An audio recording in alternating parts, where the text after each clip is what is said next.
I can hear it from here. Your organs sound like a tree that never been watered. Your organs over there, I always say, I can hear your organs crinkling and crankling and crying out for some hydrogen times 2 bonded to oxygen molecules to enter into your bloodstream. Go ahead, do that. I can hear it. Every time you do this, I hear the dry blood in your arm start crackling and cackling. Every time you do this, you think you going in the gym doing something by doing curls. You really just setting yourself to curl up and ball up and die in the most painful way possible. Dry ass blood in your veins. You do like this and it sounds like a helicopter propeller just broke. It's not good, man. But going from something that is very not good, which is being unhealthy, to going to something that is not as bad as being unhealthy, I guess. The rumors we saw the other day were, I guess, true. We're getting Shaq in Fortnite, but who gives a fuck? I don't know. Let's see if this trailer has something cool that could bring me back to Fortnite. Because the last cool thing that enticed me and made me think about downloading Fortnite was the Dr. Doom joint. Yeah, nobody's catching your big ass. Oh.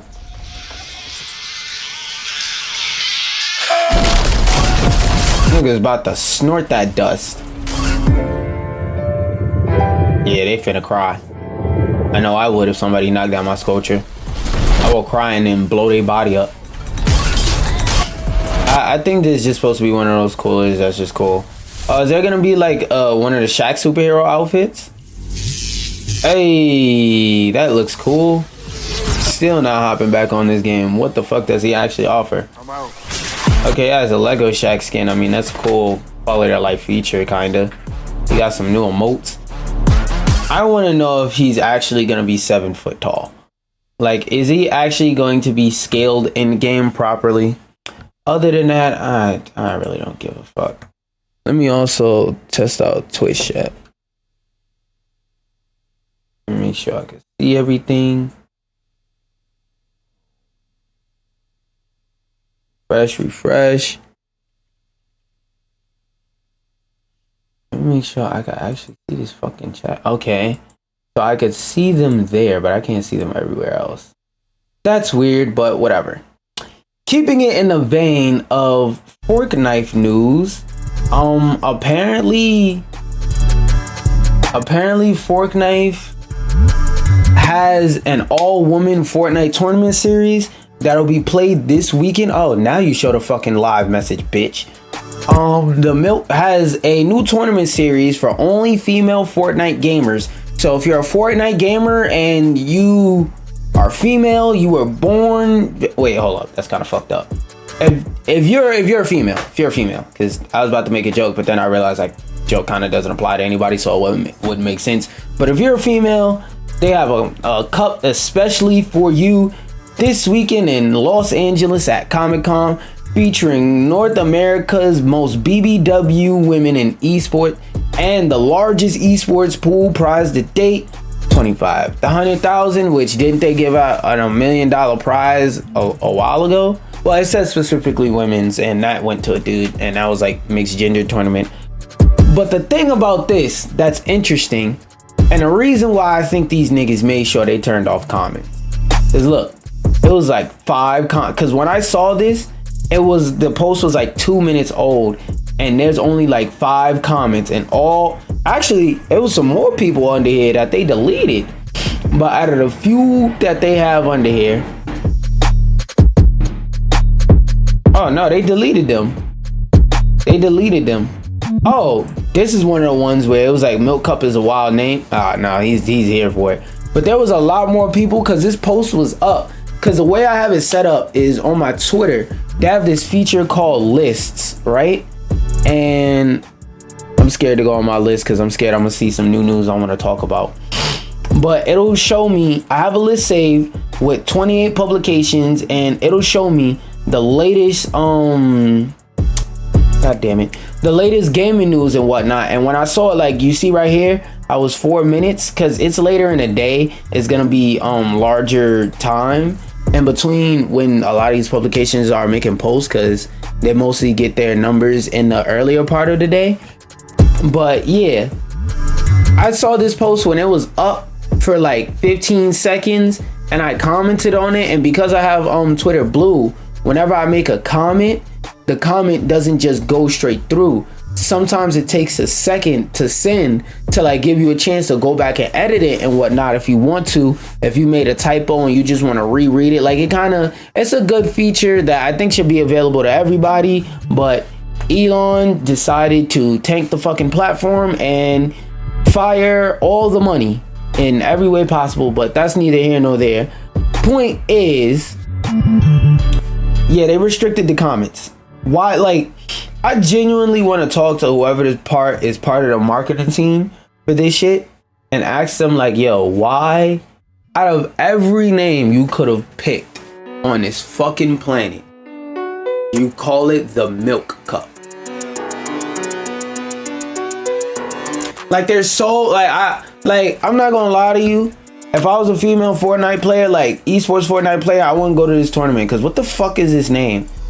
Like, how do you explain winning that to your peoples? Like, you go home to your parents and it's like, hey parents, I just won a tournament at the Milk Cup. So you went in there and you milked yourself in front of people. It's like, bro, what the fuck were they thinking on that one? Fire them niggas. Get them out of here.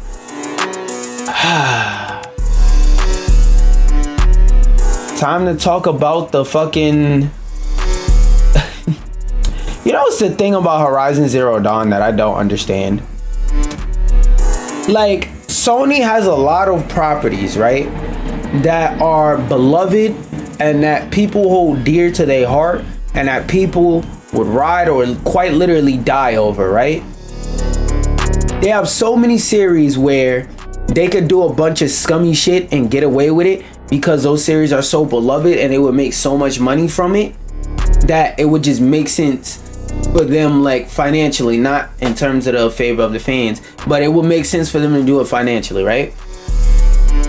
I say that to say, like, they could have did this with Sly Cooper, they could have did this with Brash Vanderboot, they could have did this with fucking any of the damn FromSoft games, and they would have been able to get away with it, like, financially, not in the hearts of the fans. In the hearts of the fans, it doesn't matter what game this shit is ass.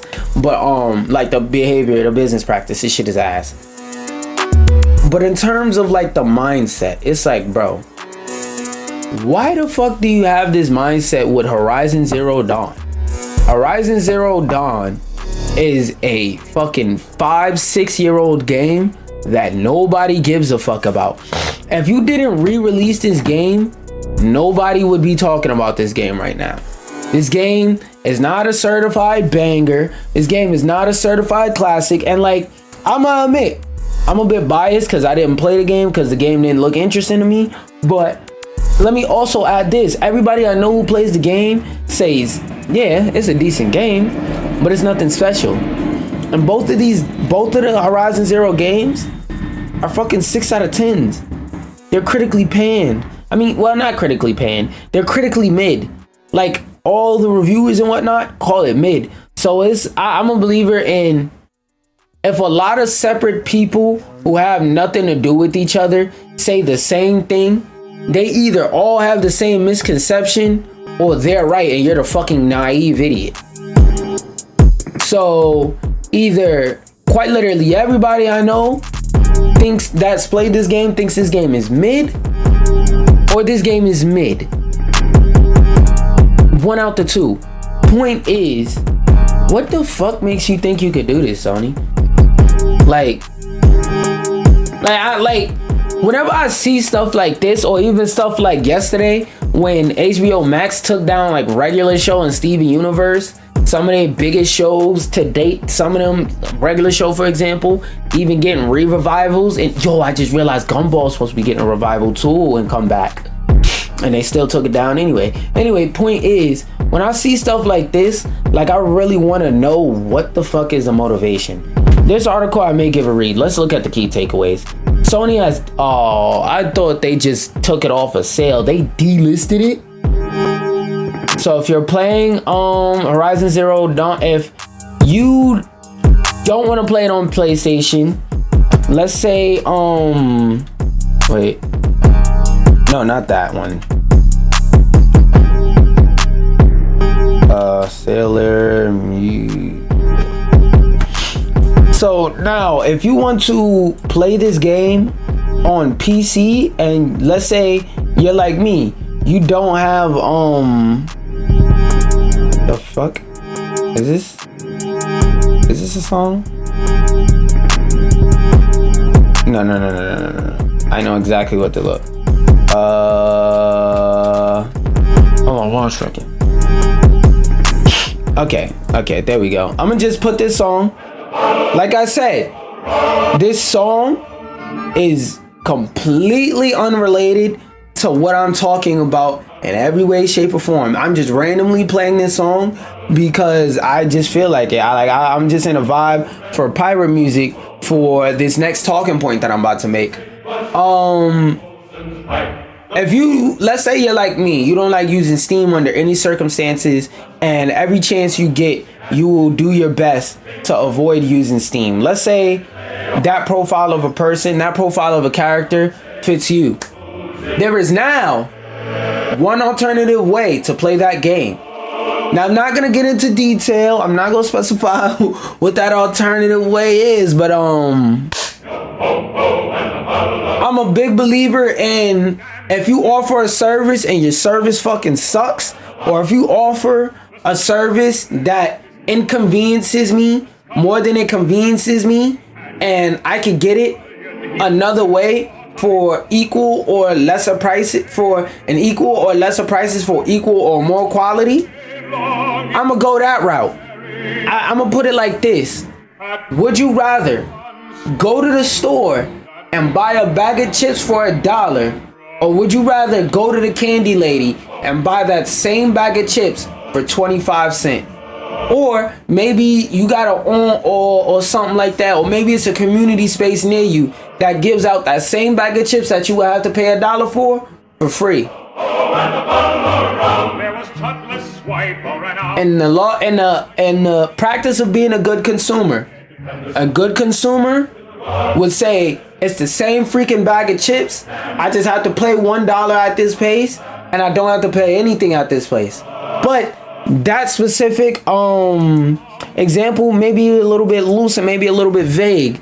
So let's say you go to the store and you give up the $1 to buy the bag of chips because you just like supporting this corporation. I don't fucking know why, but just roll with it. You like supporting this corporation, so you go to the store and you buy a bag of chips. You put the chip in your mouth. Somebody out the store comes, they just command grab you and just and they make you throw the chip back up. They make you do the Heimlich. They take the chip up off the ground, smack it back in a bag even though it was in your mouth, roll it up, they get a glue gun, seal it, put that bitch on a shelf, and take the whole shelf in the back and say, hey, if you want to eat chips, you gotta figure out another way to eat chips. Or you, a person who lives in New York, can travel all the way to California and buy a bag of chips from our official California store. I don't want to go to, I live in New York. Why would I go all the way to California for a bag of chips when I could? I got you. I'm saying, I'm not telling anybody anything. I'm not giving anybody specific advice. I am just simply explaining a concept. That is all I'm doing. Anyway, back to my normal music. Just for no reason. I just had it in my heart to play that song. The playing of that song is not linked to anything I was saying. I just felt like listening to that song, you know? I just like the groove. I just like the way they say yo ho ho in a bottle of rum, you feel me? Anyway, Sony has delisted Horizon Zero Dawn from EGS to make way for the upcoming remaster.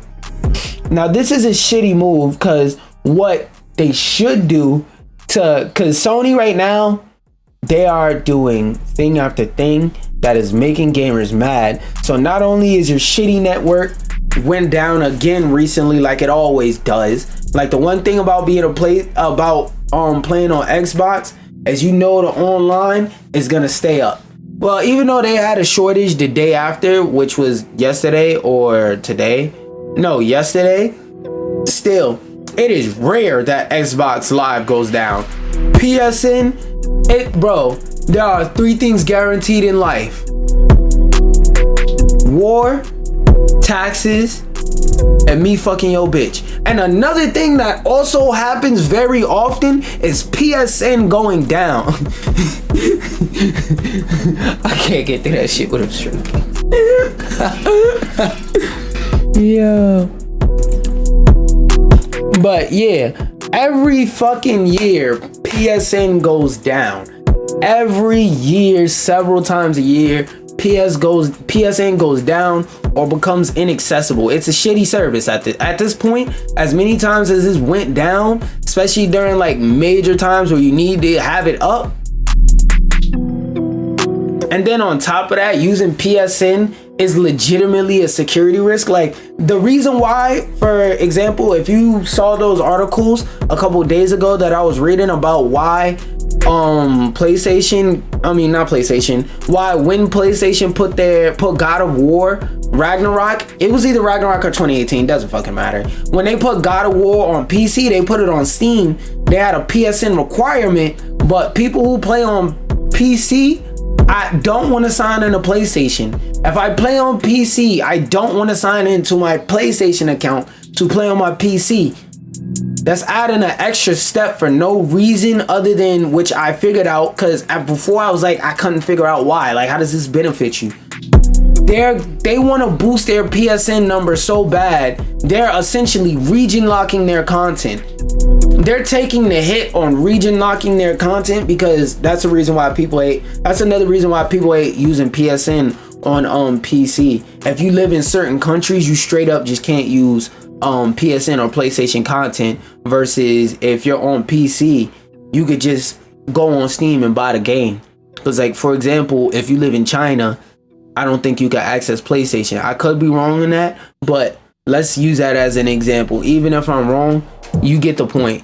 Certain countries, you can't buy certain games, and let's say I circumvent that and buy the game anyway, just for you to force me to sign in a PSN. It's like, yo, I'm trying to give you my money so that I can have this experience, and you're basically saying fuck you to me. It's like, yo, I just brought from your store and you saying fuck you. Like, how would you feel if that was the case? That being said, instead of just sucking it up and signing up for a PlayStation account and bending over for a big PlayStation to squirt some baby oil before they get the in them cheeks, they made a mod that goes around the PSN requirement, that makes it so that they don't have to sign in a PSN. And God of War is a single player game that, to my knowledge, has no multiplayer elements, so you could essentially apply the mod, go in your settings, turn off updates, and just play that version of the game forever until you beat it and whatnot. So it's like, PlayStation, they're not in good graces. They're not in good graces, bro, with gamers, period. PlayStation managed to piss off people who potentially don't even own a PlayStation. How the fuck do you do that? That's like somebody driving a Tesla, adding a feature that makes it so that you gotta download Tesla hardware on Hondas that makes you hate Tesla. It's like, bro, I don't even own a Tesla. Why am I mad? The upcoming remaster will include technological improvements, visual, and not really. It's gonna be y'all making it so that I could probably use it in ultra wide if it already wasn't an option available. And then it's gonna be a change like, oh, you can now adjust the volume on something else, or you could put a background on your captions. It's gonna be minute stuff. Existing owners can upgrade to the remaster for $10, while new players need to purchase this. Let me see something real quick.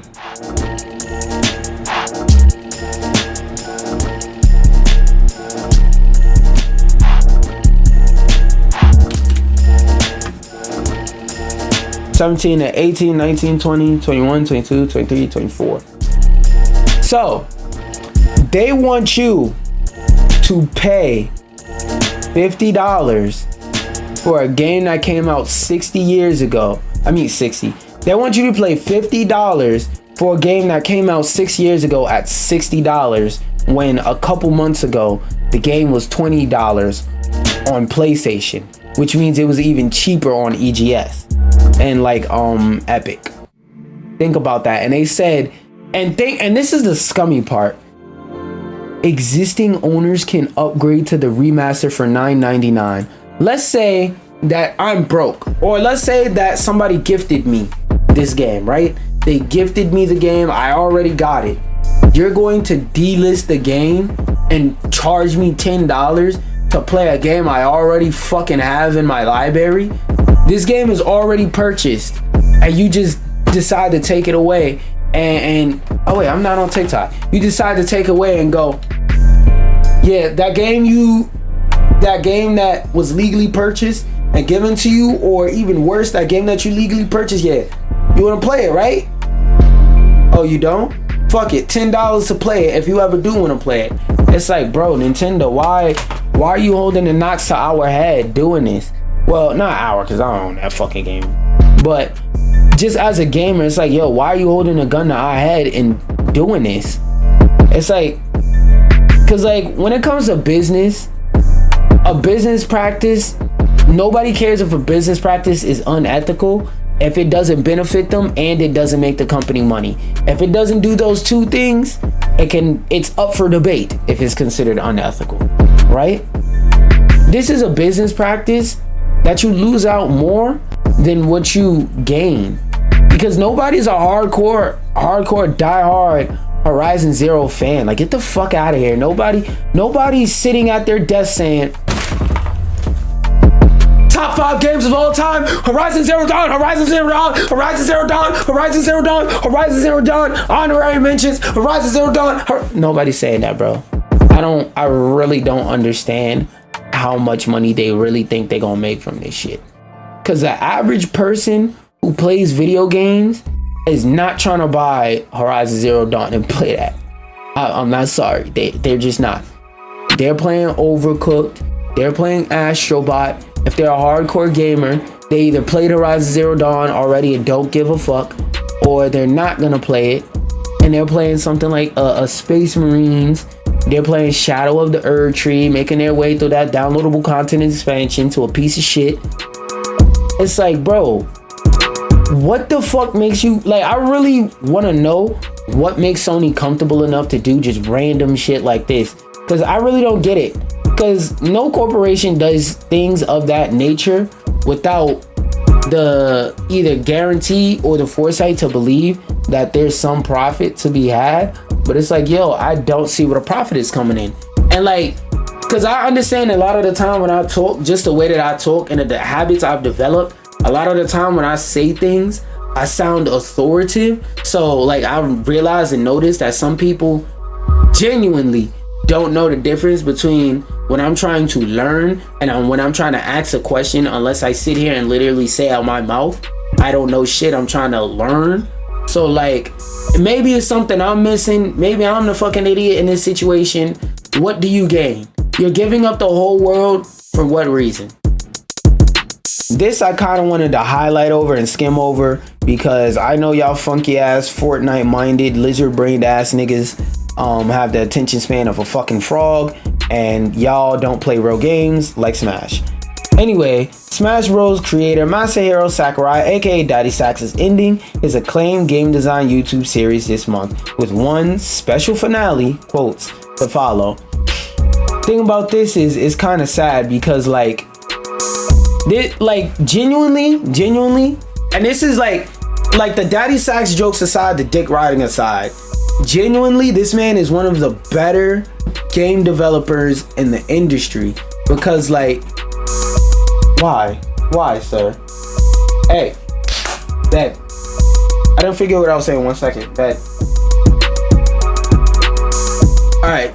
Genuinely, this man's philosophy on creating and developing games is one of the like just friendly to the gamer philosophies, because like, not only is he in charge of making good games in several long-standing series, and not only is he capable of just producing quality products, he's able to produce quality products that gamers actually like and enjoy and that sell. Because when it comes to making a game, you can make a quality product all you want.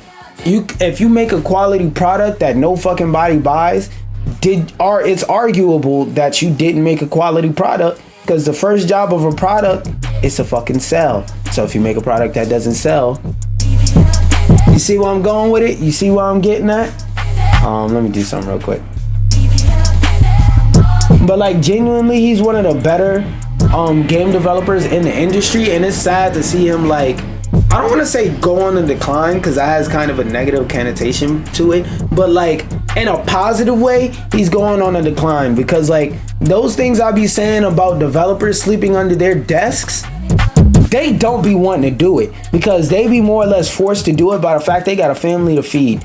This dude right here, he sleeps under his desk because he is passionate for games. People, like, he's one of those people where I've heard stories about people at Nintendo having to literally like tell Sakurai, like, go take a vacation, and Sakurai's like, nah, I don't need a vacation. Like, no, we legally have to force you to take a vacation, like they did Hank Hill and King of the Hill. That's what they have to do to him. So it's sad to see this, but this man has worked hard. He deserves a fucking rest, and he works tirelessly. Like I said, that sleeping under that developers sleeping under their desk shit that I be saying, I don't be saying that just because I think it's something funny to say. Like, no, some of these developers really spend their time sleeping under their desk and not seeing their family for weeks on end just to produce some experience that we can play and call shit for 2 months straight. I mean, you know that we don't read the first paragraph because that is usually tag stuffing. Masahiro Sakurai, aka Daddy Sax, launched his YouTube channel back in August of the 2022 year of After Christ times, with the aim of helping make games around the world a little more fun, which is a good thing, because a lot more of these developers and these publishers and stuff like that need to think and act like Sakurai. His Creating Games series, available in both Japanese and English, saw Sakurai, aka Masahiro Sakurai, aka Daddy Sax, sharing his decade of experience on quote good or quote fun game design, and was intended to be as accessible as humanly possible. Since then, Daddy Sax, aka Sakurai, Masahiro Sakurai, has uploaded an impressive 265 videos for this series, covering everything from UI design and tips for using audio to marketing and work ethic. It is, in other words, an incredible resource from a world. It's a masterclass, bro. We get it. It's a masterclass on creating games. If you want to create games, watch that shit, or you're a bitch ass nigga. Pause that. Fuck your ads. Back in 2023, for instance, Masahiro Sakurai, aka Daddy Sax, shared the frankly upsetting news a follow-up to Kid Icarus Uprising was unlikely, and he more recently jokingly apologized to Smash players for the hundreds or even thousands of hours they poured into the series thanks to his design. This is something I want y'all to also like peep, because I didn't go over this article because I didn't think it was newsworthy, but it's worth mentioning here.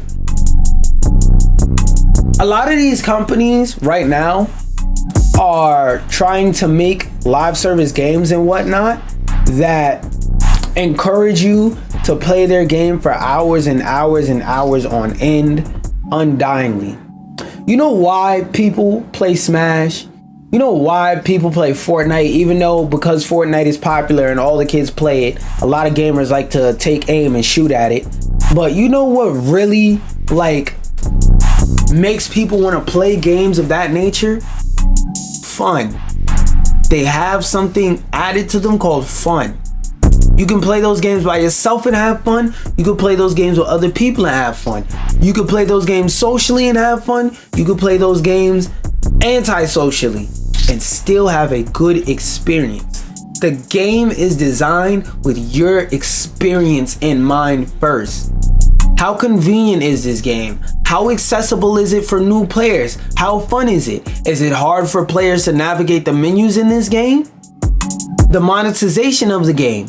Is the game monetized in a way that makes sure it will actually make money, so we can not only please the shareholders, which makes it so that we get more money in the future to make more games, but it also doesn't annoy the player and bog them down in a case like 2K? Because one thing I'm gonna always say is the only reason why 2K gets away with the bullshit they do is because they have no competition and they literally have an illegal monopoly on making NBA basketball sims.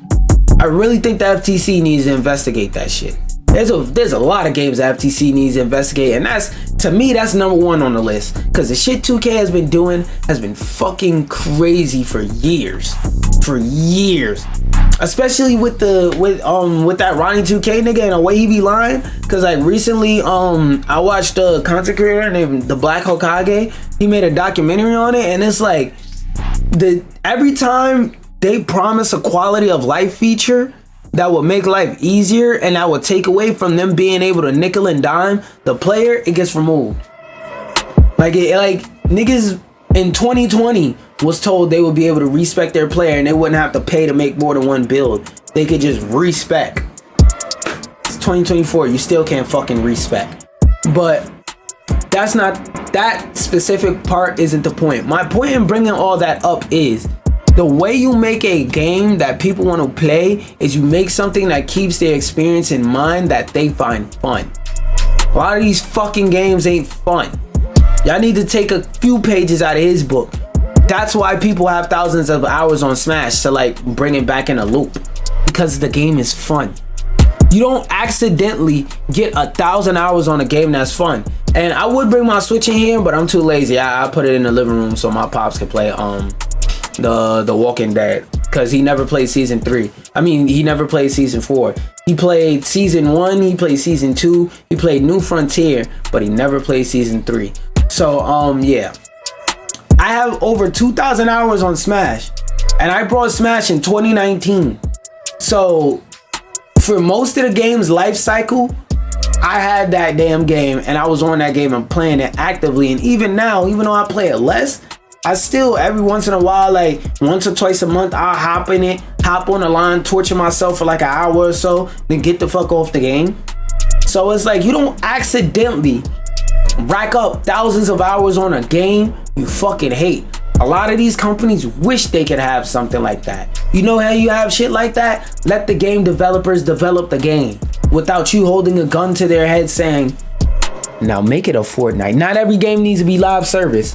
Some games need to be put out there and be a top capsule of their time. Some games you just need to release and let it be great. You can't make something great. It's like the idea of you can't name yourself king. Like just because you walk around with a crown on and you do dick swinging activities, that don't mean that people are gonna regard you as the king. You know, you actually gotta have a reason, something that makes them respect you.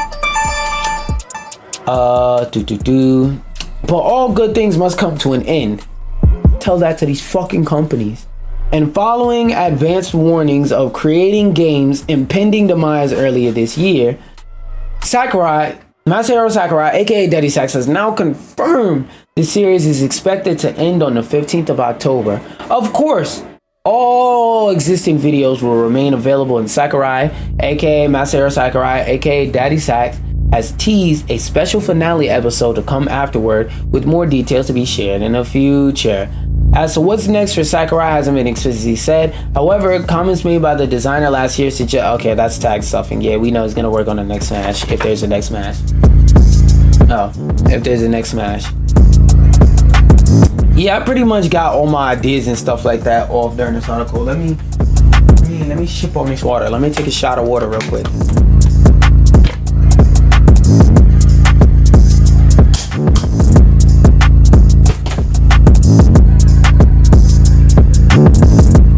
Oh damn, this article short as hell. Alright, so I get straight to the point. I fuck with it.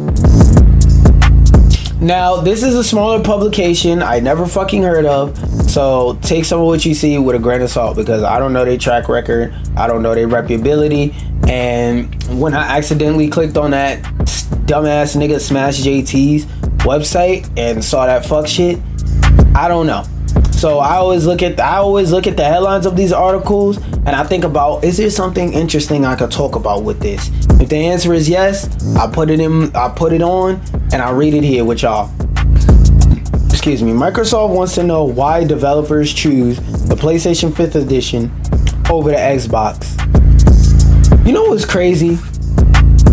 I'm gonna read on because I suspect I know what it is, and I watched somebody else talk about something similar a while back, like 2 years ago or something like that.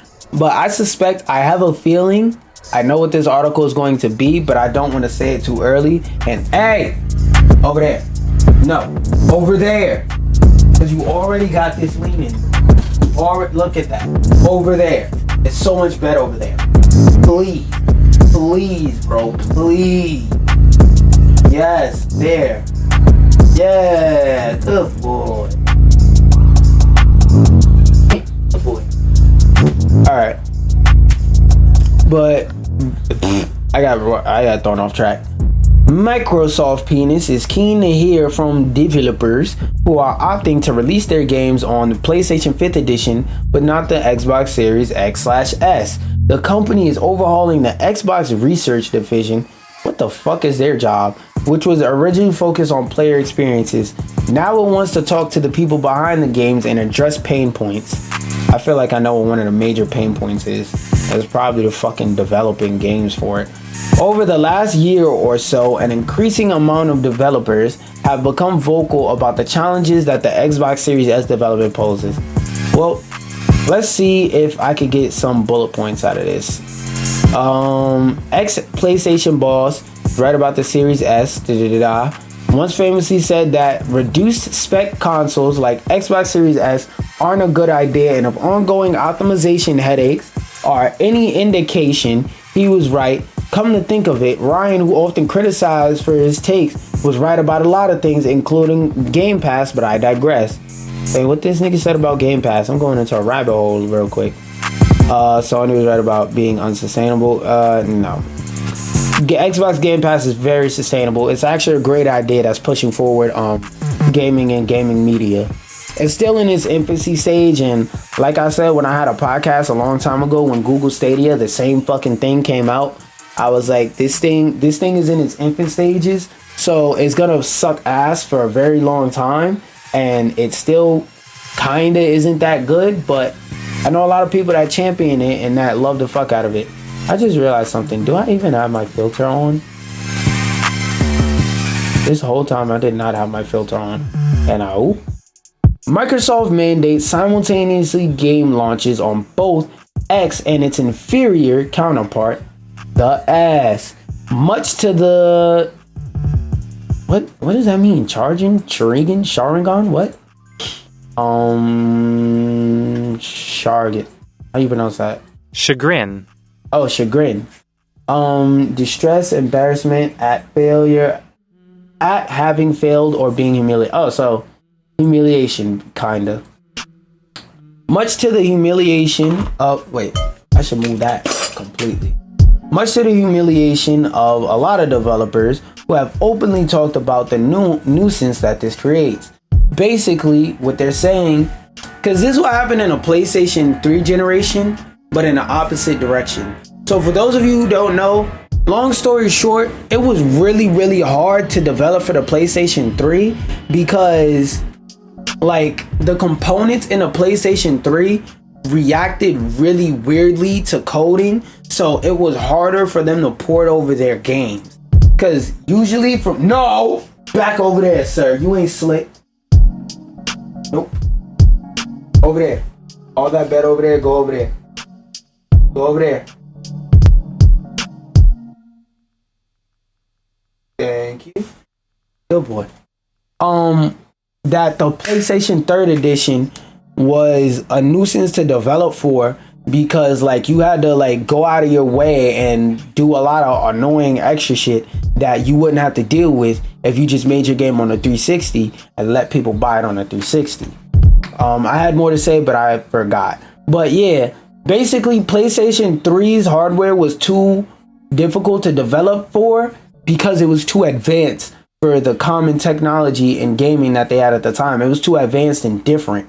and what it was trying to do, versus now Xbox, people are having a hard time developing for the Xbox Series S specifically because it sucks so fucking bad. They basically have to sit here and make a PlayStation 4 edition of a game that's supposed to run on modern consoles. And even though the Xbox X is technically like has better specs technically than a PS5, it's like, why would I buy it there if I could just, for all that, buy it on PC and run it at the crazy settings? Or I could just buy it on PlayStation on the gamer side, and then on the developer side, it's like, yo, is it worth it to spend all this time fucking bumping our head against this wall trying to make a version of this game to basically run on a fucking a PS4 with a PS2 take to it?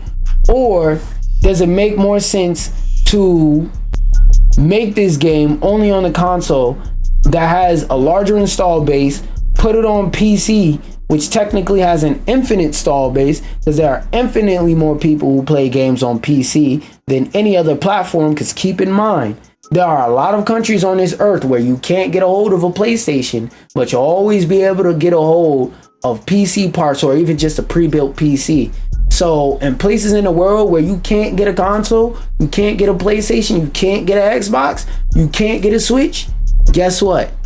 You could get a CPU, you could get a GPU, a motherboard, a case, a mouse, a keyboard, and a monitor, and you could get it cracking. And at very minimum, you could get a fucking phone.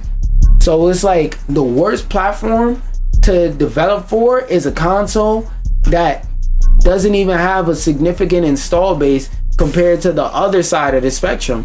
And it's like, yo, it just doesn't make sense. But what other headlines? Oh, that's all he said? Just optimization? Cool. Yeah. Third tries of damn, 2 songs in a row? 3 songs in a row? Thank you. There we go. That's what we need.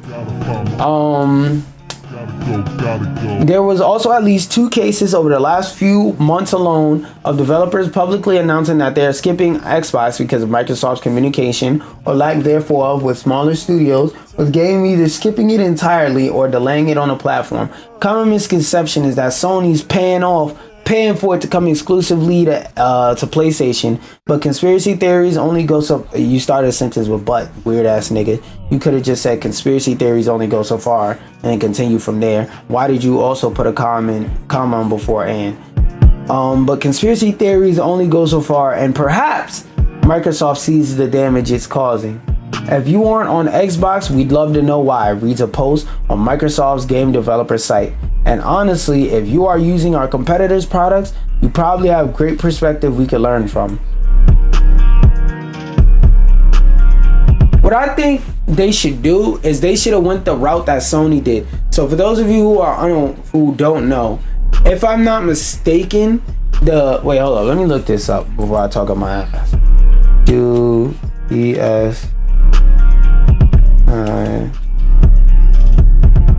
this and this quiz have the same effect. Okay. So yeah, I am right. Between the PlayStation with a disc hole and a PlayStation with no disc hole, they have the same specs. They're both technically like on a like when I say technically, I don't mean like semi-partially technically. No, I mean like technically as in like technology on a technical level like that. Technically, the PS5 and a PS5 discless is the same console. One just you have to buy games digitally. One digital is an option, not the necessity, right? They have the same specs, so when you're making a game for PS5 as a developer, you don't have to make a PS4 version and a PS5 version. You could just make a PS5 version and that's the console version. Versus if you want to put it on Switch, you basically gotta show a black screen the whole damn game. Or if you want to put it on Xbox Series S, you gotta do shit like run the game in 480 and then upscale it to 1080p and then anti-alias it a little bit. Stupid ass shit like that. So I don't know. I hope Xbox learns from this, and the next console generation, they produce a version of the console with a disk drive, a version without, and in a version without, they don't do this dumbass shit where they lower the specs and make it so that developers have to develop the game twice and basically make an Xbox One version and an Xbox S and an Xbox X version. Also, get the fucking naming together. Naming sucks. Naming is ass. I don't even know why they named it the X and the S. Like, what the fuck does that even stand for? But that's not the point. Point is, Microsoft, y'all could do something like, I don't know. Besides taking off the disk drive, if you want to like cut a corner somewhere else, what y'all could do is y'all can, I don't know, add less storage space. You know, add less storage space, but make it so that it's easier to add expandable storage or something like that. Like, there's something that they can do that definitely will make it so that they don't have to worry about this shit 2 generations in a row. Because, like, I don't even understand why they made it lower spec in the first place. But, well, I get that they want to cut back on cost and a significant amount so that people who buy it can get in the ecosystem at cheaper. But it's like, at what cost? They're in the ecosystem, but developers don't want to make games for your ecosystem. So now they ain't got shit to play. All they can do is just boot up Netflix in 4K and go, wow, this is cool. Boot up Netflix in 4K until they go watch a show that's 4K and only see it in 1080p, because Netflix 4K doesn't work unless you trick your computer into thinking you have a 4K signal after you pay for the 4K package. This one, I'm not gonna lie, is this? Oh, no. I thought that was a video about it. I'm not gonna lie, I'm gonna look for the developer. New to though it's still in early development. Oh, fuck. What? Let me see what Paramount Game Studio. Okay, now, while I look that up, let me explain to you why I'm scared. You cannot name a good Avatar game. Every Avatar video game I know that came out that was just ass. Like, alright, let's look up their... No. Paramount Game Studios.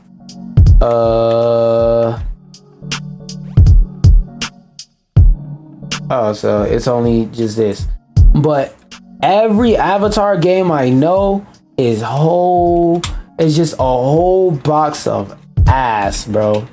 Whole box of ass. Like the one y'all, if y'all go back and look at that, y'all know I played and I couldn't make it through. Korra, fucking terrible.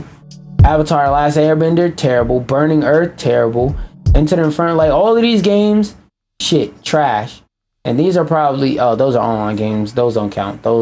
That's a different realm. Like, out of costume and PC games, right? All of these games that you see up here, well, besides the stuff like Nicktoons, MLB, and Nick All-Stars 2, like, that stuff he had cameos in. But games that are full-blown just about the Avatar, for some fucking reason, they refuse to give the game to a studio that actually wants to develop an Avatar game, and they keep holding studios at gunpoint and saying, make us an Avatar game real quick, and producing bullshit. But let's see what games they have. Yeah, this is Paramount. Send me to another fucking page. Okay, so they started in 2022. They have... What? That's it? These niggas have 3 games under their belt? Okay, bro. So search. SpongeBob the Cosmic Shake. What is this? Is this the... Is... Which Sponge... let me look at some gameplay. I don't give a fuck about the review. I want to see some gameplay. Show some gameplay or shut the fuck up, Nikki. Whether I'm enjoying Realm or this Hollywood movie where is the purple enemies or hopping on the same floating rectangles. Oh, this shit. I heard this shit was ass. Let's look at the final verdict. New abilities. some of which hide interesting secrets and areas that can only be accessed later. Usually, though, they just lead to more of the same dull combat and rote platform. That's a verdict. SpongeBob SquarePants: The Cosmic Shake is a simple, unambitious platformer that pales in comparison to its peers in every way besides all the charm and humor it borrows from the iconic show. Whether it's the incredibly... Which is gonna be in any decent SpongeBob game. Not even decent, just a SpongeBob game is gonna make references to the show, and the show itself is funny. So as long as you're pulling from the source material, you're gonna have something funny. What did they do that was original? That becomes irksomely repetitive within minutes, or the humdrum combat that has you mopping up the same handful of enemies hundreds of times without anything to meaningfully differentiate the first battle from the last, Cosmic Shake badly lacks the imagination and creativity for which the show is known. And just in case y'all wanna Cosmic Shake, META Meta. Let's look on Metacritic. Let's see what the fan score and the review score is. Because, you know, I like IGN be on bullshit sometimes. So let's see. On Metacritic, this shit, let me highlight it so y'all can see it. This shit got a 7. Not that fucking good of a game. It's an okay game. And by the way bro was describing it, sounds like a shoulder shrug ass game. So that's not a good track record. Let's see what the VMA experience is. I'm not even looking up Nick first. I don't care. Oh, wait a minute. Developer. They didn't even develop the fucking game. They've developed the VMA experience. Wow. Let's look at that. A fucking browser game. Okay, let's see if it's good. Oh wait, no, this is something different. VMA experience. It's a fucking Roblox world. So they developed a Roblox game for shits and giggles. Let's see what Nickverse is. Nickverse. Is it another Roblox game? Oh wait, right here. Free to play crossover multiplayer online game that was development. Nigga, I'm an adult. What is you talking about? Boy, Nickverse is old. It's social. So what? It's on fucking Roblox. Another Roblox game, bro. It's another Roblox game. So under their belt, they're giving a game from one of their most trusted properties to a fucking studio that has made 2 Roblox games. Cause look, this is developed by Purple Lamp Studios. This is the biggest game under them, and all they did was distribute it. All they did was basically go to Steam.com and upload the files for the game. They didn't have shit to do with that game. So they have 2 games that are both Roblox games. I'm gonna give them none of the benefit of the doubt because this is all they have. This is all we have to go off of. 2 fucking Roblox games and a game that they put out that was ass. That was somewhere. Well, it got a user review of 8, but it's fucking mid. It's fucking mid. It's middle of the road. It's really hard on a conceptual level to make. I also need to sit down. It's really hard on a conceptual level to make it. No, go back. Oh, bro, go, get up, get up. Over there. It's all that, bro. Do I have to physically block this? Jeez. My fault. It's so much of the bed to lay on, and you choose that one part that you don't need to lay on. That shit is crazy. But like I was saying, they literally have released nothing, and historically speaking, Avatar games usually just are fucking terrible. Some of the worst games known to man. And at best they get mid. And I've always why is there so many fucking gnats in here? I don't even have any candy in. Oh wait, I do have candy in my room, but that shit's closed. Whatever. I'm gonna investigate that today. But Avatar games are just historically fucking terrible. So it's like, as a fan of Avatar, every time I see this new Avatar game, blah blah blah blah, it's like, oh boy. I still to this day don't understand how that beginning level in the Legend of Korra, the one where you play that sport, whatever the name of the sport in the Legend of Korra is, the one where you play that sport in the beginning. I played that level when you could go back and look at when I played that game. I played that level and I was sitting there like, yo, this is really good. Why isn't this just the whole game? Why do I have to play the fucking game as... Why do I have to play the game as Korra walking around with these stupid ass punches and these dumbass abilities? I was like, yo, they should just make the whole game this mode. But no. Like if somebody took that formula and made it a whole game, oh my god. Oh my god, Avatar fans will finally fucking eat. Like that, like all these studios want a good live service game they could make. Hello, I just gave you one. Y'all see Quidditch came out and Quidditch is doing all right. It's not doing the best, but it's doing all right. That's another idea. I don't give a fuck if it's in early development or not. That shit's gonna release and it's gonna be fucking terrible. EGS knows its game store's social features suck, but it wants to fix that. I just wanted to bring this up solely because of the headline real quick and say, as a proud EGS user, as somebody who primarily uses EGS over Steam, I'm not gonna lie, until they said something I didn't know, but my question is also, why the fuck are you trying to DM people on EGS? If you're using EGS enough to realize that it lacks social features, you need to get the fuck off the game. You need to get up out I can smell your chair from here, nigga. Get up. It smells like ass. Anyway, Hi-Res Studios. Let me see what they made. Hi-Res Studios, search. Games. I don't remember what they made besides Rogue Company, and I'm not even sure if they made that or published it. Okay, they made some. Oh, they made DK. Oh, okay. Rogue Company. That game's dead as shit. I love it, but that game died the year it came out. That shit is K-Flock Gang, DOA, Realm Royale. I remember I heard some people play that. And their awards and accomplishments. Check out this studio's output. Because I played the fuck out of Paladins. I played the fuck out of Rogue Company. And I play the fuck out of DKO every once in a while. But all those games, fucking dead.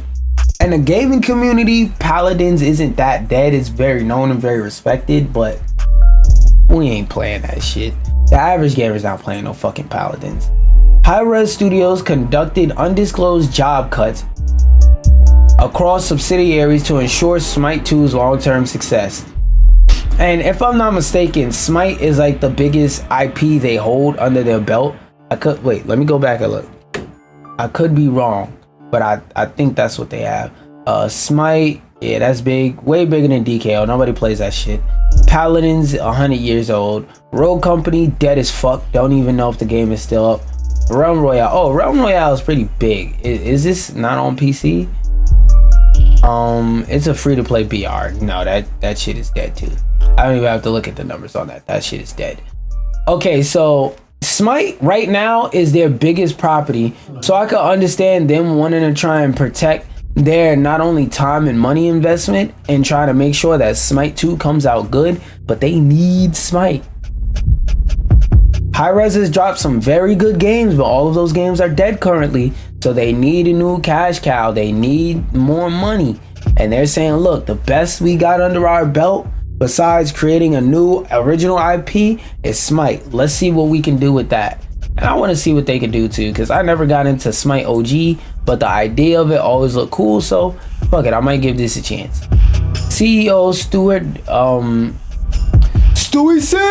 announced layoffs affecting teams from various departments and prioritizing Smite 2 resources.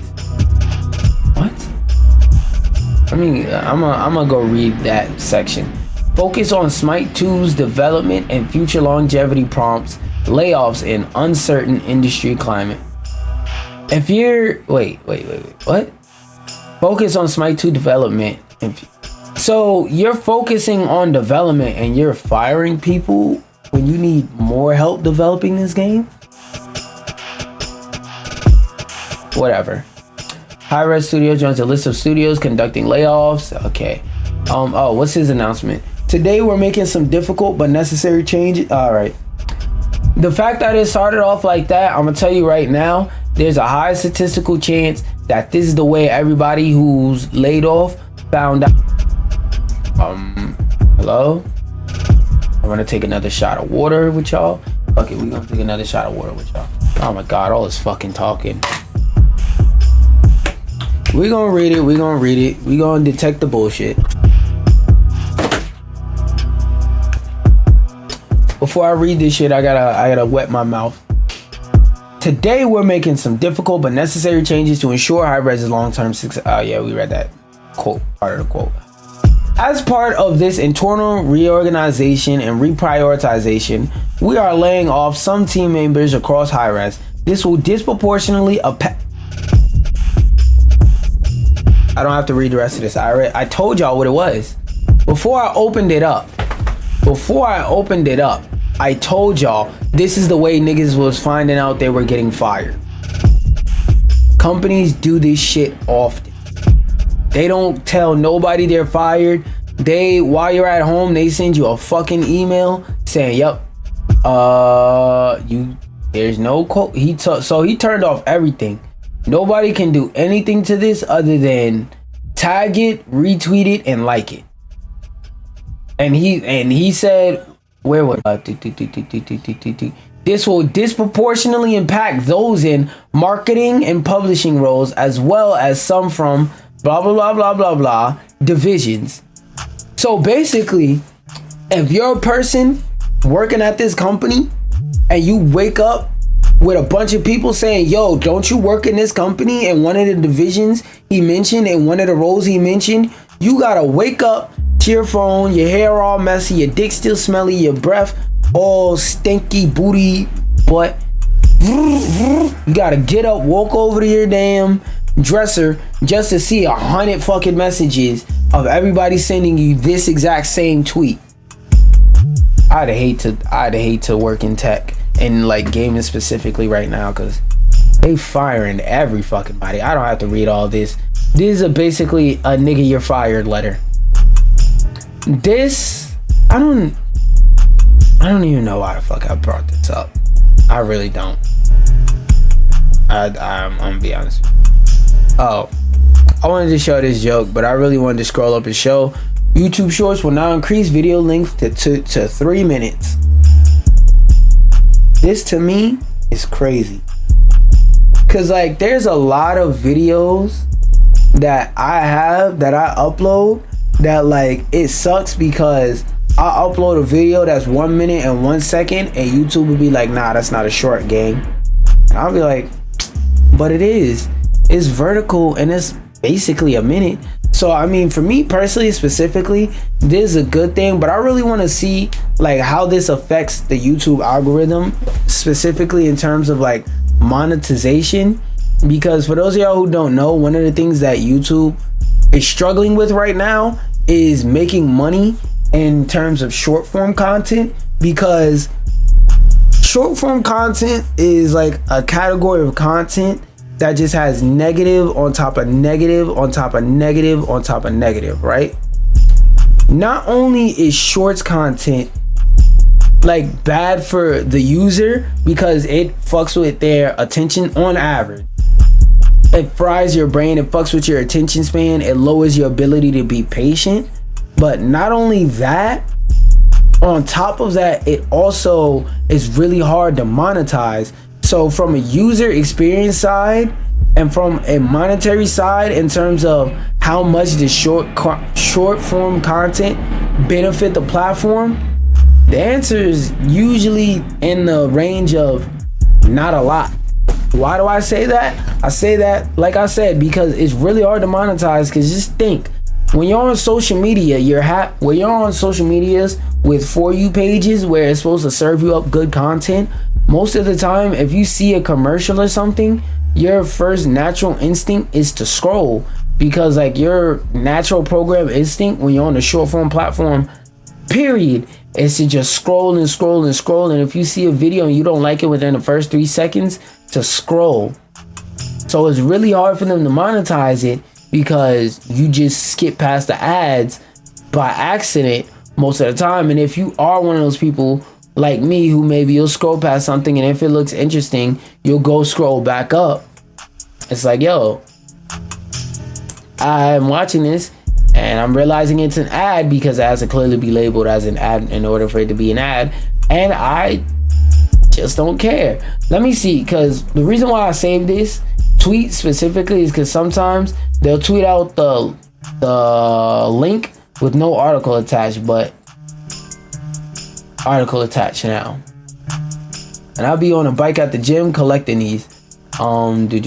Takes on TikTok with new 3-minute long videos. Longer shorts. Somebody made the joke in an original tweet too. Nice. Longer shorts, more views. Starting on the 15th of October, you can upload shorts up to 3 minutes long. This was a top requested feature by creators, so we're excited to give you more flexibility to tell your story. This change applies to videos that are square or taller.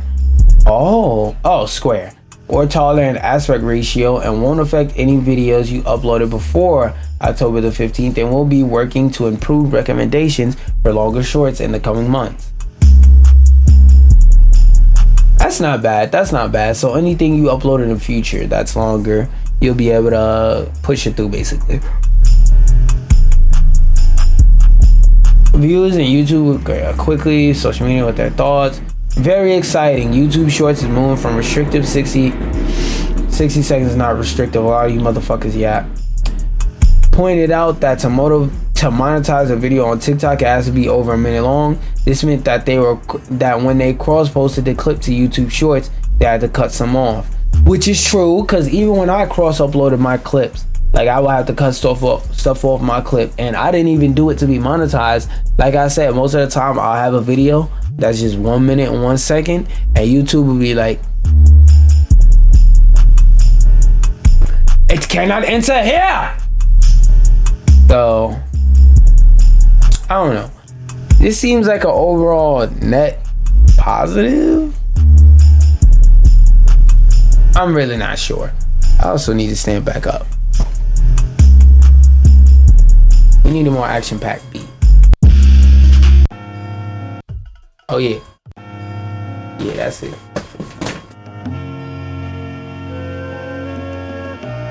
Now, if y'all don't know me, because some of y'all may not know me. If y'all don't know me, y'all know. To me, Power Rangers is cool. Power Rangers is okay. Power Rangers is alright. Power Rangers is, I'd go so far to say that a good amount of the time, Power Rangers is a good show. But it's not Voltron Force, baby. It's not Voltron Force, bro. Like, oh, I love me some Voltron Force. I have never seen a bad episode of Voltron Force or Thundercats, and I watched a good portion of the remake. A lot of people hated on that remake because that's a conversation for a whole nother day. Amazon, the people who are right now making some of the best shows in like television in general, not only in just animation but just in general. Fallout, they have The Boys, if I'm not mistaken. I think they have The Penguin. No, that's HBO. That's because that's Warner Brothers. All right, yeah. But in general, Amazon is making some of the best television that there is out right now, and they are the ones who are making up a Voltron movie, gearing to shoot and fall in an old fashion. Wait, what? Gearing to shoot? Is it live action? Amazon MGM has locked down the starring role for a live action. Ooh, I don't know about that. I don't know about having a big ass CG Voltron. We'll see. Like I said, Amazon, their track record recently of the things that I watched, because I personally don't watch The Boys, I don't give a fuck, but I have watched Invincible, and I encourage you to watch Fallout if you haven't. It's eventually gonna get a season 2 for all you fucking people that love dumbass 1 hour shows. Anyway, in my opinion, they're 2 for 2 in terms of like properties that I like and that I respect. And a lot of people I know actually say The Boys is legitimately a good show. So I have faith that at minimum this is gonna be decent, but we'll have to see. Amazon has oh wait, no. Okay, the Hollywood Reporter shared the news. Where did they share?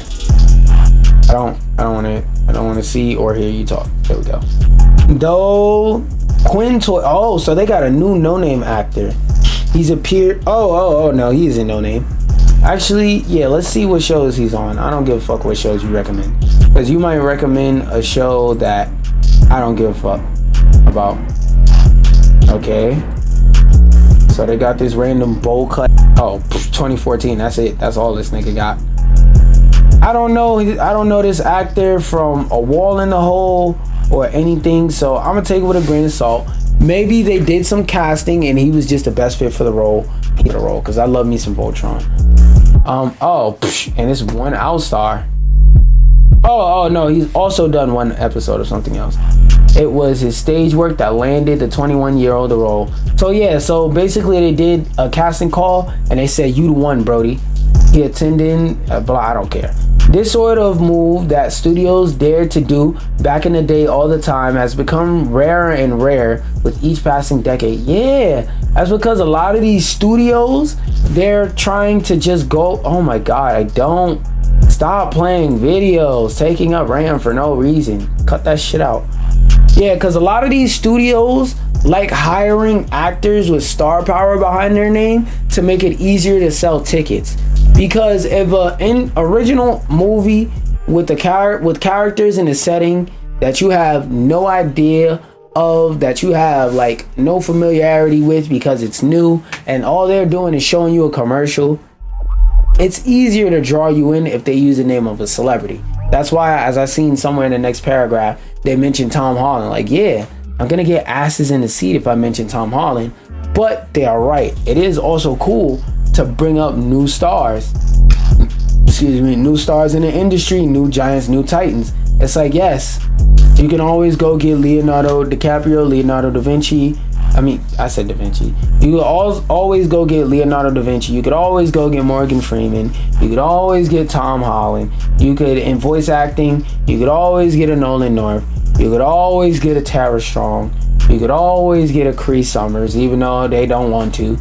But it's like, are they all, like, just because they can fit in a project doesn't mean that there isn't somebody out there better. Because if you, especially, and like they're saying, it's more common with older movies, but there's a lot of older movies that started star careers or that were in the path of the career of somebody who later became like a huge star, where they'll say like, oh, we wrote this role to fit such and such actor. We made this role to fit such and such actor, but then we did a casting call and this person came through and gave a better performance and we thought the role would fit them better. Or they couldn't get that person and then they did a casting call in the same situation. Oh, you're doing it better, so we're gonna hire you instead. It's the same thing with like how some people who are producers, they'll make a beat and they'll be like, oh, I made this beat and I imagined Uzi on it, but then Jay-Z got a hold of it and it became $1 billion song, and that's how the story of OJ was made. I don't know if that's a good example, but you get what I'm saying. Like they'll make something with somebody in mind and then meet somebody else along the way that would be better suited for that role. Please, we need more of this. Like, yes, Leonardo DiCaprio is cool. There's other people just as talented as him that are younger and newer in the industry. Give some of them a chance every once in a while, and I'm glad that this is once in a while. He's attended. Oh wait, I was almost ready to part. Sure, that star power helps sell risky and/or expensive projects, but you can save that for supporting roles and give young and up-and-coming actors a chance to shine and surprise critics and audiences alike by starring in a massive blockbuster. I agree. You could use some actors don't have to be the main role.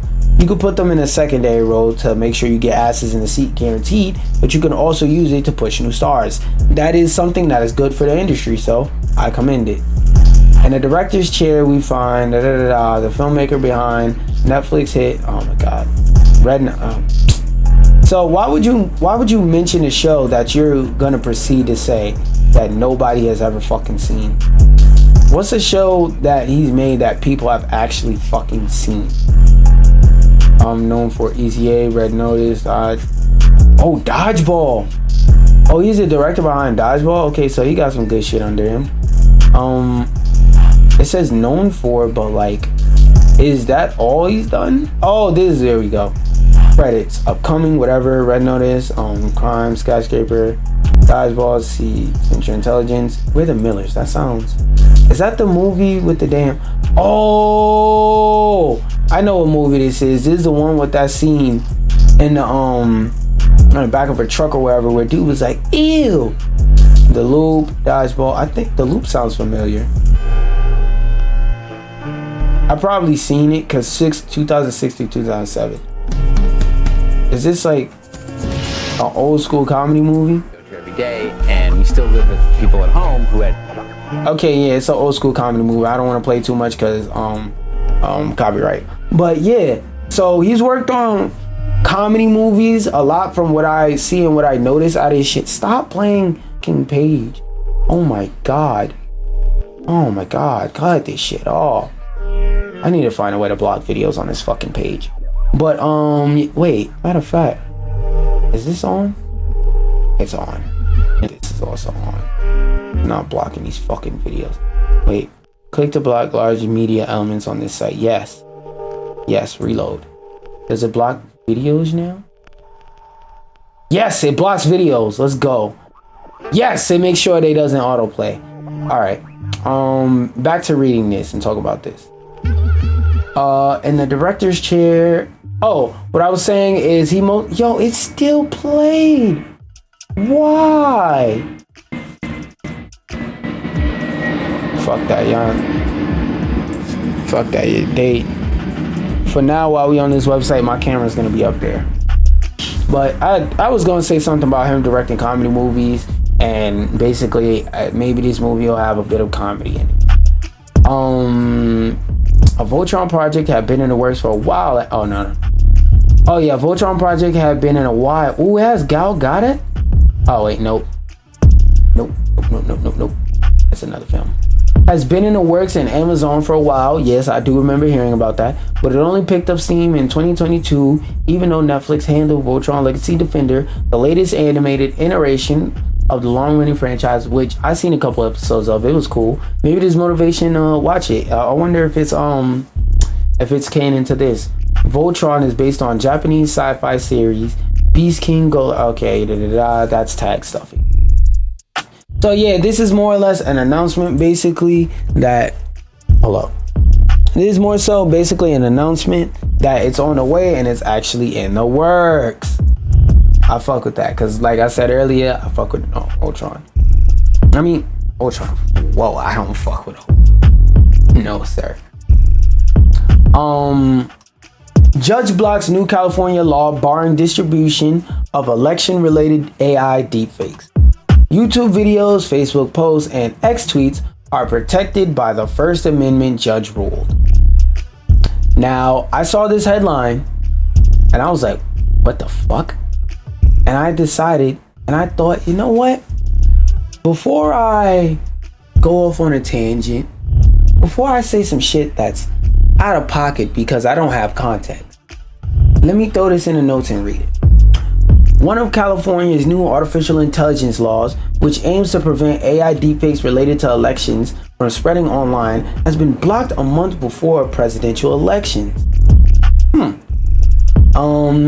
As those publications report, Judge John Mendez has issued a preliminary injunction preventing the state's attorney general from enforcing the law. Governor back in mid-September. After doing so, he tweeted a screenshot of a story about ex-owner sharing it. Oh, so Elon out here sharing deepfake videos? Kamala Harris without labeling it as fake. I just signed a bill to make this illegal in the state of California. Okay, that's pretty scary. That's why this thing shouldn't exist. I feel like, you know what? Let me read. Holds anybody who distributes deepfakes accountable, which is what it should. We need laws like that because it's all fun and games and it's all nah, it's good, it's not that bad until it happens to your ass. if they feature political candidates and if they're posted within 120 days and the election. Oh, so this was only going to be specifically for the election. It should just be in general. You should not be allowed to post deepfakes without disclosing in very obvious and specific terms that it is a deepfake. Anybody who sees those deepfakes can file a civil action against the person who distributed it. Okay, so at least you could get it back in bucks. Hey, that's not hard. Like, yeah, you violated my copyright, bitch ass nigga. I'm coming to get it back in bucks. Brr. For that nigga when he done doing his time though. Anybody who sees those deepfakes can file a and the judge can order the poster to take the manipulated media down if they don't want to face monetary penalties. Okay, so it's either take it down or I get it back in bucks. I feel like that's somewhat fair. After Newsom signed it into law, the video's original poster, Chris Coles, filed a lawsuit to block it, arguing that the video was satire, hence protected by the First Amendment. I'd have to see the original post, but I have a sneaking suspicion that A, it wasn't satire, it was you trying to push an agenda for whatever reason, good or bad, and B, that it wasn't labeled as no fucking satire. Like, I feel like if something is satire, it should be clearly labeled as such somewhere in a place where people could see it. Number one. Number two, like, it's a good chance that if you have to specify this thing is satire, either it went over everybody's heads, which it doesn't look like happened, or that shit wasn't funny. And I'd be willing to bet money it's on too. Judge Menendez has agreed with Coles, noting his decision that AB does not pass strict scrutiny is not narrowly tailored. Okay, so basically they're saying it's not strict enough. Okay, that could be fixed. Because I really want laws about this shit to happen. Because, like, just think about the idea of a future where anybody could post anything about anybody and you really literally can't tell if it's real or fake, and they don't have to tell you or disclose you is real or fake. Like, somebody could do something like post an AI deepfake video of you eating babies, and there ain't gonna be shit you could do about it other than file a lawsuit and hope you win. I feel like it should just be tools in every app for if somebody makes an AI deepfake of you, you should be able to like submit a claim against them of like, hey, take that shit down, it got me in it, doing something I don't want people to think I did. This is fake. That's how I think it should work. He almost says the law's disclosure requirements are unduly burdensome. Almost any digitally altered content, when left to an arbitrary individual on the internet, could be considered harmful, which is fair, but there's accountability tools in place for those things. So if you do something that is like harmful to somebody, there should be consequences in place. I will forever stand by that statement. He wrote, the judge likened YouTube videos to newspaper advertisements and political cartoons and asserted that First Amendment protects an individual's right to speak regardless of the new medium these critiques may take. Yes. Okay, I see what they're getting at. Basically, it's like a technical legality thing of like, they walked in and they said, taking things should be illegal. And they didn't really specify what the fuck taking things meant. So it's like, what do you mean taking things should be legal? Like, if something is on a desk and I pick it up, some people would say I took the controller. Should I be locked up in a jail cell for picking up a fucking controller? No. When you say people who taking things should be illegal, you specifically mean whenever somebody takes into their possession property that they do not have authorization to use, move, keep, or interact with for malicious purposes, such as keeping it or taking it away from the original owner. That's what it means to steal something. Whenever you steal something, should be illegal. But picking up a controller shouldn't be illegal. So it sounds like they're basically saying, hey, nigga, go back to the drawing board and be more specific. Which I can't really disagree with. Please be more specific. Because, as y'all know, I love me some AI stuff. But like, if it's doing something to where like, my metric personally is this: if you make an AI picture of me doing something that I don't approve of, then yes, that shit should be illegal. Like, I don't know, if you make an AI video of me making a bowl of cereal and the first thing I pull out the fridge is the milk and I open the cap and I tip that bitch over the bowl, I would want that video taken down, real shit, because I'm not a monster, okay? People who pour the milk in before the cereal, in real life, they actually eat baby flakes. They don't eat fucking Fruity Loops like everybody else. They eat baby flakes. They're not eating Fruity Pebbles. They're eating baby flakes. As in, they're taking a baby straight out the womb, scraping off the stem cells into their bone onto a frying pan, drying them bitches out, putting milk in a bowl, and then dumping them bitches in a bowl. You eat baby flakes if you pour the milk in first. I don't want to be associated with people that eat babies. So yes, I would want you to take that video of me pouring in the milk first before I put in whatever cereal of choice the AI just fucking decides for that frame that I'm pouring in. Since this is merely a preliminary blah blah blah. Let me look up what that specifically means so I'm not talking on my ass. By the way, I am not a lawyer. I have not passed the bar. I'm just speaking on what I see and what I know. Preliminary injunction, according to Justina law, may be granted in any action where it appears that the defendant threatens or is about to do or is doing or producing or suffering to be done an act in violation of the plaintiff's right respecting the subject, tending to render. Okay, so basically when a nigga this is a better definition. Injunction is an okay, and then I gotta look up a word. Order issued by a order issued by a judge early in a lawsuit to stop the defendant from continuing. Basically, he said, quit that shit. He said, cut it out and go back to the drawing board. So, if I'm understanding that term properly, assuming I am, he's basically saying, this is basically the same thing I was saying earlier.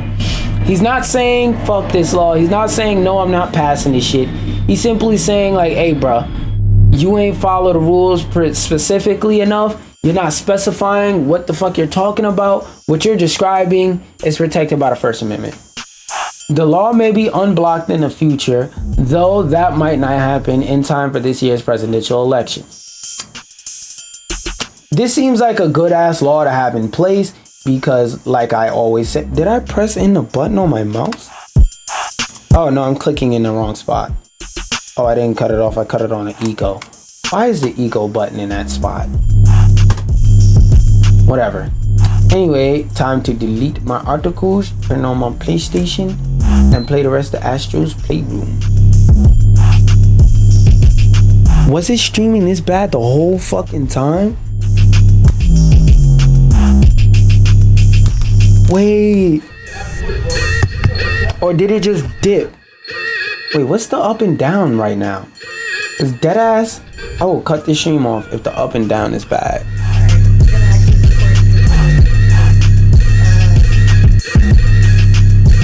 There we go. The fuck? Really cool. I love Philia. She's so Where the fuck is all this? That was the main thing that drew me to her. I was like, she's so freaking cute. What the fuck is going on? She's just so fucking. Oh, videos just randomly start playing in the background. What the fuck is going on? What is my up and down right now? Bro, I'm gonna be so fucking mad if I wasted all that time talking and I'm basically just not streaming.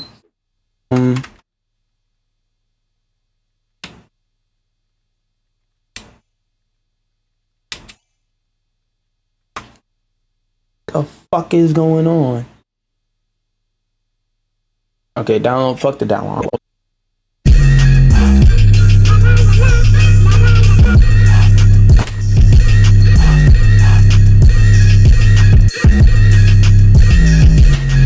I'm getting fucking 20 up today. Alright. Yeah, I'm not gonna risk streaming fucking Astrobot if I'm getting damn 20 up today.